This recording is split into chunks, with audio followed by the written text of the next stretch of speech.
আসসালামু আলাইকুম সম্মানিত দর্শক, সবাইকে আন্তরিক শুভেচ্ছা এবং অভিনন্দন। নতুন একটি বিষয় আপনাদের সাথে শেয়ার করব। গত পরশুদিন যে ভারত বাংলাদেশের যে ট্রান্সশিপমেন্ট সুবিধা সেটা যে বাতিল করেছে সে বিষয়ে নিউজটা শেয়ার করব এবং সেটার বাংলাদেশের জন্য কি সুবিধা বা অসুবিধা হলো এবং বাংলাদেশের পরবর্তী পররাষ্ট্রনীতি কী হওয়া উচিত ওইসব বিষয় নিয়ে আমি সামান্য একটু আলোচনা করব। তো মূলত বিষয় যে সুবিধাটা বাংলাদেশ পেত আগে ট্রান্সশিপমেন্ট ভারত থেকে, মানে ভারতের জমি ব্যবহার করে বাংলাদেশের যে পণ্য ছিল সেই পণ্যগুলো নেপাল বা ভুটানে যাওয়া হতো। আর একটা জিনিস হলো, বাংলাদেশের যেহেতু কার্গো সার্ভিস লিমিটেড, তো সেটা হলো বাংলাদেশ বাই রোডে ইন্ডিয়া থেকে কার্গো সার্ভিস করে যে গার্মেন্টস পণ্য যেগুলো সেগুলো বাইরের দেশে পাঠাতো, সেই সুবিধাটা আপাতত বন্ধ হয়ে গেছে। তো তার পরবর্তীতে বাংলাদেশ যে নিজস্ব যে কার্গো সার্ভিস এবং প্লেন ব্যবহার করে ট্রান্সপোর্ট সুবিধাটা চালু করার ব্যাপারে আগ্রহ প্রকাশ করেছে। তো ওইসব বিষয় নিয়ে কথা বলবো, আলোচনা করব, কিন্তু তার আগে আমি একটা খবরটা আপনাদেরকে পড়ে শোনাই যে গত পরশু দিনের যে ঘটনা সেটা বিষয়টা নিয়ে আমি আপনাদের সামনে একটু পড়ে শোনাচ্ছি। আমি প্রথম আলো থেকে কোট করছি লেখাটা। প্রথম আলো থেকে বলছে যে বাংলাদেশের ট্রান্সশিপমেন্ট সুবিধা বাতিল করলো ভারত, এটা হেডলাইন করেছে প্রথম আলোতে। আপনারা যারা ইতিমধ্যে পড়েছেন তারা তো পড়েছেন, আমি যারা পড়েননি তাদের আমি স্ক্রিনশট দিয়ে দেবো, প্লাস লিঙ্কটাও আমি আমার ভিডিওর নিচে দিয়ে দিব, যার যার পড়তে মন চাবে তারা পড়ে নেবেন। আচ্ছা, ট্রান্সশিপমেন্টের মাধ্যমে ভারত বন্দর তৃতীয় দেশে বাংলাদেশের পণ্য যাওয়ার ব্যবস্থা প্রত্যাহার করেছে ভারত। আচ্ছা, ট্রান্সশিপের মাধ্যমে ভারতের বন্দর ব্যবহার করে তৃতীয় দেশে বাংলাদেশের পণ্য যাওয়ার ব্যবস্থা প্রত্যাহার করেছে ভারত। ভারতের central board of indirect taxes and customs গত বুধবার এই সুবিধা বাতিল করে আদেশ জারি করেছে। সিবিআইসি এর ওয়েবসাইটে এই তথ্য জানানো হয়েছে। 2020 সালে 19 জুন এই সংক্রান্ত এক আদেশে এই সুবিধা দেওয়া হয়েছিল। তখন বাংলাদেশ থেকে তৃতীয় কোনো দেশে পণ্য রপ্তানিতে ট্রান্সশিপমেন্টের মাধ্যমে ভারত কলকাতা বন্দর, নবসেবা বন্দর ও কলকাতা বিমান কার্গো কমপ্লেক্স ব্যবহার করার সুযোগ দিয়েছিল সিবিআইসি। এখন যে সুবিধা প্রত্যাহার করলো, এখন সেই সুবিধা প্রত্যাহার করলো ভারত। বাংলাদেশের দেওয়া ট্রান্সশিপমেন্ট সুবিধা প্রত্যাহারের কথা উল্লেখ করে আজ বুধবার একটি বিবৃতি দিয়েছে ভারতের পররাষ্ট্র মন্ত্রণালয়। তাতে বলা হয়েছে, এটি বড় সময় ধরে বাংলাদেশের দেওয়া ট্রান্সশিপমেন্ট সুবিধার কারণে ভারতের বিমানবন্দর ও বন্দরগুলো উল্লেখযোগ্য জট দেখা দিয়েছে।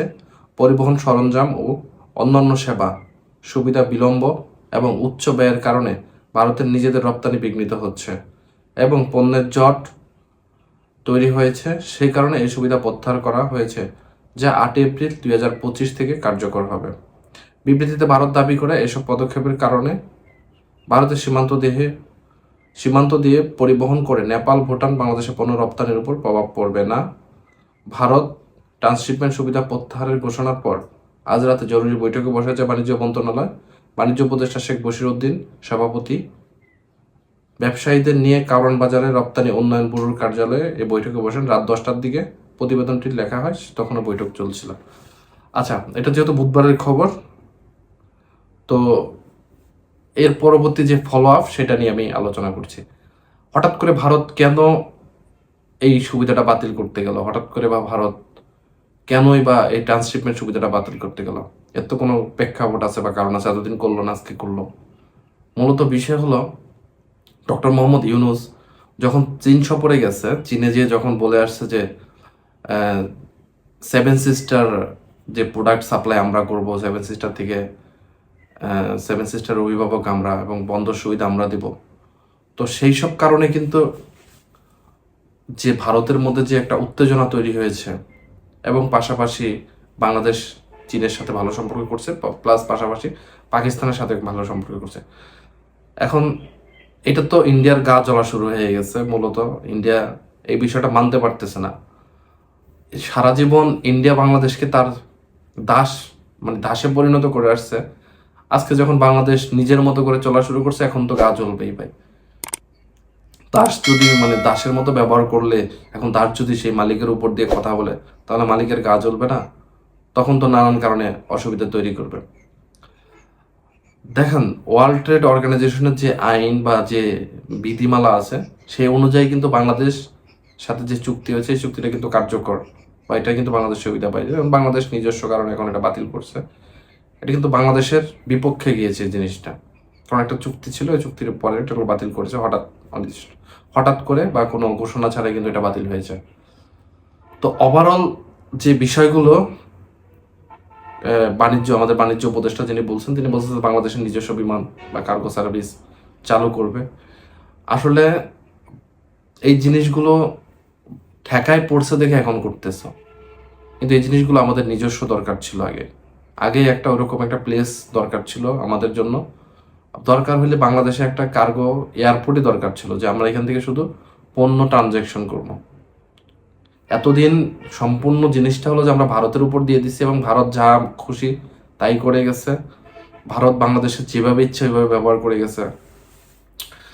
দেখুন, যদি 5ই আগস্ট যদি শেখ হাসিনা পতন না হইতো, এই যে বেনাপোল থেকে ভারতের প্রোডাক্ট বাংলাদেশের উপর দিয়ে কিন্তু তাদের 7 সিস্টার ঢুকতো, নানান রোড করে ফেলছে। তারপর চিটং দিয়ে যে রামগড় দিয়ে একটা প্রোডাক্টের লাইন করেছে তাদের ভারতে ঢোকার জন্য, ত্রিপুরায় ঢোকার জন্য। তো এই ধরনের নানান কিন্তু তারা কিন্তু কাজ করে নিয়েছিল। এখন যেহেতু বাংলাদেশ তাদের সুবিধা আদায় করতে শুরু করছে, তখনই কিন্তু ভারত বাগড়া দেওয়া শুরু করছে। দেখেন, এখানে হলো যে দুইটা বিষয়। বাংলাদেশ যদি এই জিনিসটাকে ভালোভাবে ম্যানেজমেন্ট করতে পারে, তাহলে সেটা বাংলাদেশের জন্য ভবিষ্যতে ভালো। আর বাংলাদেশের নিজস্ব যে ব্যবস্থাপনা, সেটা যদি নিজেরাই করতে পারে, তাহলে কিন্তু এর কোনো প্রভাব কিন্তু বাংলাদেশের অর্থনীতিতে পড়বে না। তো বাংলাদেশের উচিত এই ব্যবস্থাপনাগুলো নিজেদের করা এবং পরনির্ভরশীলতা কমায় নিজেদের উপর করা, নিজেদের ম্যানেজমেন্ট বা নিজেদের ব্যবস্থাপনাগুলোর দিকে নজর দেওয়া। তো সবাই ভালো থাকবেন, সুস্থ থাকবেন। ধন্যবাদ সবাইকে।